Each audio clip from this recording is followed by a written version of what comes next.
Washoe County system. Deputy Sheriff, Sergeant, Lieutenant, Captain, Assistant Sheriff, and I'm currently in the role of Chief Administrator of the agency, which means that I'm responsible for all 745 individuals that work there and the $92 million budget that we have to get our job done. It was mentioned earlier that the first responsibility of government is public safety, and it is, and I take that very seriously. The reality is that over the past 7 years, we have gone through some really bad economic times, especially in county government. In the past 7.5 years, we lost 21 of $100 million out of our budget. We also lost 106 positions.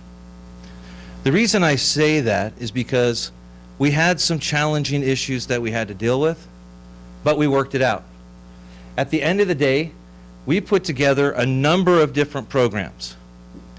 And I was involved as part of the executive team in making that happen. These programs wherein we use data to very efficiently find out what's going on in our communities, what crimes are trending up, what crimes are trending down, and how to very specifically spend your tax dollars so that it makes sense in a way that reduces crime in our region.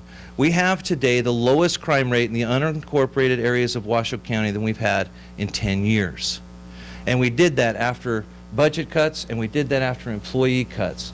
What is going on at the Sheriff's Office works, and I'll continue that into the future.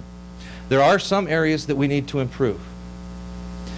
We know that 1% of violent offender commits 63% of violent crime. We can step in front of that. We can target those individuals who are most likely to reoffend and most likely to victimize others, and we can affect that particular crime set in a positive way. Domestic violence in our region is one area of criminality that hasn't reduced to the greatest, to our expectations. There are outstanding programs right now that are being tested in other areas of the United States that show promise in this area. I'm going to blend their programs with some ideas that I have here to improve that, and we're working in the process of working with the District Attorney's Office and the District Court judges in a way that'll make that positive, so we work collectively and all together in a positive way to affect that. And then one other thing that I would tell you that I am very concerned about, and that has to do with cyber threat and these phone scams that are going on in our region. You may have heard them, you know, they're calling up and saying you have a warrant or you have outstanding IRS bills, and you know, if you pay $10,000 today, then you know, we'll make that go away. What's really scary is they're using names of personnel in our agency, and they're using our agency name in these calls. They're taking advantage of the trust that the people in our communities have with us, and they're taking advantage of that. We will work through that problem through the cyber center that I developed. I am very concerned in this particular area, though, because we need our seniors to call us when they've been targeted. I never want a senior to feel as though they can't call because they're embarrassed about being victimized. And I'll do everything I can to get the word out to let them know you can always call the sheriff. There are some things that I'll change going forward. A couple of those things have to do with issues that have been brought up earlier, and my time is up. There's a lot to talk about as it relates to the sheriff's office, and I'm happy to answer any questions. Got a question over here. Question here. Concealed carry permit renewals. I'm not sure if that's directly under your jurisdiction or not, but they are currently taking 6+ weeks for renewals. That's for people who have already qualified. And what can we do, in your opinion, to improve that? Because for somebody who's already qualified, has already been carrying a concealed carry weapon, it seems to me that that should be issued almost immediately. We're not, well, the information that is coming out of CCW section right now is that we're down to less than 30 days in terms of turnaround. Anytime that we exceed 30 days, I move personnel into that section to make the process happen faster.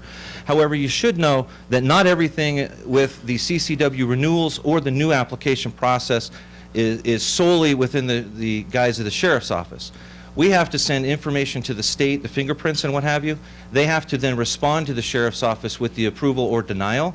And so if there is a delay at the state level because of the amount of those that are coming in from throughout the state, that can sometimes slow it down.